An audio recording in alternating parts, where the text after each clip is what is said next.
Okay, welcome to day one of my reporting trip. I have been awake for a very long time, as you probably can tell. I got my bag, I got my rental car, and I'm about to drive to Coeur d'Alene. Behind me is Lake Coeur d'Alene, but this whole area of northern Idaho is really known for its gorgeous mountain lakes. This region of the country is really special to me because I grew up nearby in Wyoming, although nearby is relative. Western states are huge, so we're about 2 days away from where I grew up, and that's if you drove pretty much non-stop 8 hours each day. Sandpoint is way up in North Idaho, and it was the first community in the state that actually lost its labor and delivery unit, consequence of the state abortion ban. But also, according to one local activist I spoke with, the problems really go back even farther than that. The hospital's been struggling ever since the pandemic because of controversy over vaccines and other COVID precaution rules here, having a lot of staff leave and the hospital needing to bring in travel staff, which of course is very expensive.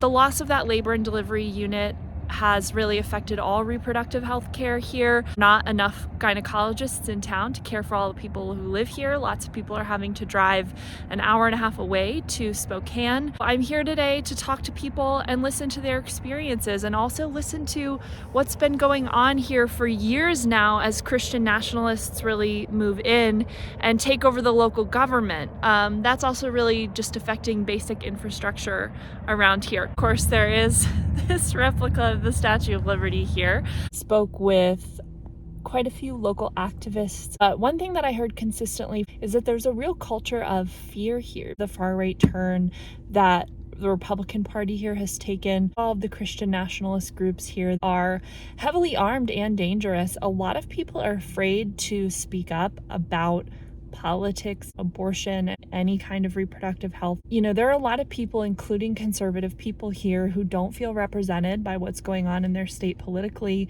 but they're afraid for their safety if they speak up. That was a big theme of the day. Good morning from Coeur d'Alene. I'm here in McEwen Park. This is my last day in North Idaho before I start to head south. This area has a super interesting history of fighting white supremacist and fascist violence. In the 80s and 90s, there was a group here called the Aryan Nations that built a big compound outside of town. The locals successfully pushed them out with the help of the Southern Poverty Law Center.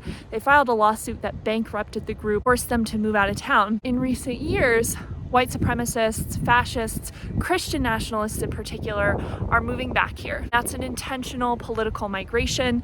It's part of what a lot of them refer to as the American Redoubt. That consists of Wyoming, Idaho, Montana, and Eastern Washington and Oregon want to set up their own alternate society. So Republicans have really seen these far-right, ultra-conservative groups infiltrate their local party, their local government. I'm also speaking to some local Republicans who are really working to oust that white supremacist, Christian nationalist element from their party. I'm coming to you here from my hotel room in Boise. It's my last day here. I've spent the most time in Boise of any of my stops so far on the trip, but I've done the least vlogging from here.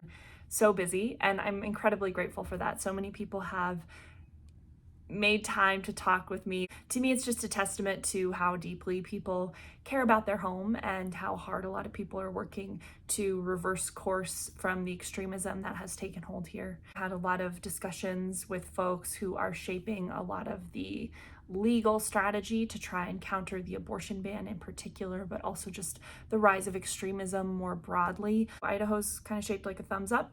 I started up north, Coeur d'Alene and Sandpoint. I came down to Boise.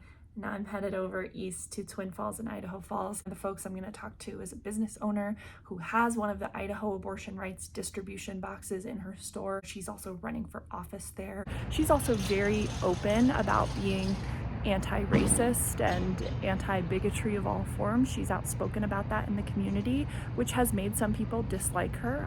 But she told me that the Idaho abortion rights box has actually mostly led to really positive conversations, especially with women who are upset about what's happening in the state.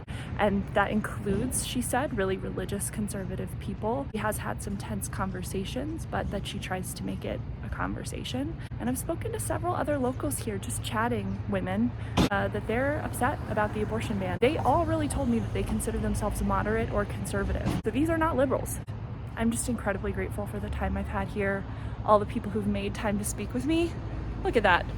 So I'm just signing off from this gorgeous downtown area. You want to see the unglamorous reality of being a reporter on the road? We've got all my stuff. That's snacks. The floor of the car, we have trash from the snacks. I don't have a lot of time to eat at regular intervals always when I have back-to-back interviews. I don't normally live like a raccoon, but that's what it is this week.